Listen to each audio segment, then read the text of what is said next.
রহিম অধ্যক্ষরা আয়োজিত আজকের এই ২ নম্বর ইউনিট যুব দলের আয়োজনে দোয়া ও ইফতার মাহফিল। আসলে রাঙ্গুনিয়ার বিভিন্ন এলাকা থেকে নেতৃবৃন্দরা উপস্থিত হয়েছেন। আমি আসতে একটু দেরি হওয়াতে আমি দুঃখ প্রকাশ করছি। খুব সুন্দর ইফতার মাহফিল হয়েছে। আমি যারা ইফতার মাহফিল আয়োজন করেছে সকলকে আমার ব্যক্তিগত পক্ষ থেকে ধন্যবাদ জানাচ্ছি। সাথে সাথে কেন্দ্রীয় ঘোষিত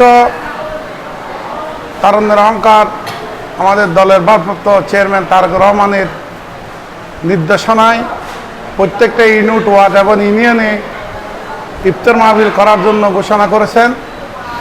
আমাদের সকল নেতৃবৃন্দরা ঐক্যবদ্ধভাবে এই প্রত্যেকটা ইউনিটে এরকম ইফতার মাহফিল করে অসীম সওয়াবের বাগী হবেন এবং দলকে সুসংগঠিত করবেন। আমি সকলকে ধন্যবাদ জানাচ্ছি।